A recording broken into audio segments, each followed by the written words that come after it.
when we're trying to change our behaviors, there's some behaviors that we want to be experts at. And then there's some behaviors that we're perfectly fine being amateurs at, right? And on the bottom two as well, the habitué or the addict, there's behaviors that we want to stop doing that are low willpower and high willpower. So it's not necessarily the person, it's the behavior they're trying to change. But I think you'll find it very difficult to become an expert at something if you use the same criteria that it takes to become an amateur at something. If your test to become an expert is this Mia, you actually won't have the grit and perseverance needed to power through the times that are shitty, that are hard. So most people's problems, I think, when it comes to the fitness space in particular, is that we train like we're experts, even though what we want is an amateur behavior. Right? We go to the gym and we have the mentality that we need a trainer and fitness programs, and we need to no pain, no gain, and it's got to hurt or it doesn't work. And that's the expert mentality. I've written on this article you alluded to called "Why Fitness Apps Make You Fat." Because what we find is that when you take that mindset in the expert quadrant of I've got to figure out, the expert quadrant is all about figuring out your mistakes, and it's got to be in some way painful in a way, or you're not going to get better. What that means is that people are doing exercise that they hate, which means it's not going to be sustainable. Not only that, we know that when you suffer at something, there's this phenomenon called moral licensing. That when we feel like we've sacrificed in one area of our lives, it's like squeezing on a balloon, right? When we feel like we're being good in one area of our lives, we cheat in other areas of our life, right? I squeeze on this end of the balloon, the other area, and we've seen this phenomenon occur time and time again. We find that when people buy green products, they're actually less kind. They're less likely to help someone who's just fallen down in front of them after they've sacrificed by buying an ecologically sound product.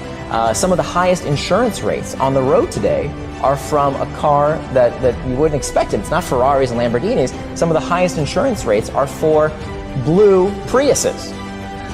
Right? Interesting. Right, because there's this effect of moral licensing. If we're good in one area, we're allowed to be bad in other areas. So how does this play out in the fitness world? Well, I just, sweated it out on the treadmill for 30 minutes, and it was so difficult, and I did it. I persevered, and it was so hard for me. I didn't enjoy a second of it. I deserve a Jamba Juice with 60 grams of sugar and 600 calories. Even though I only burned 300 calories on the treadmill, I deserve a reward. And unfortunately, when bringing it back to the technology industry, a lot of fitness apps today only look at that side of the equation. They're only about getting your step counts because they're using the expert mode as opposed to the amateur mode. So we talked about the top of that behavior change matrix, right? These do behaviors that are either low willpower or high willpower. At the bottom of that behavior change matrix are the don't behaviors, the things we want to stop doing. And so there again, we have low willpower and high willpower. So what I've utilized in my life is using a technique I call progressive extremism. Progressive extremism. And the idea is that the problem with diets, and the reason that diets make us fat, is that they train our brains to anticipate scarcity. And of course, what you're doing when you train the brain to do something is that you're heightening the awareness. You're making us, these diets train us to expect, okay, I'm suffering today, but as soon as this diet ends and I can fit into my wedding dress, or the graduation ceremony comes, or here's my goal by the end of the year, I'm gonna be at this weight. As soon as I free myself from that diet, and that's the problem. So instead of saying, a diet that has this time-based endpoint, what I advocate for is progressive extremism. So pick something that you want to stop eating, in this case, if food is is the behavior we're trying to change.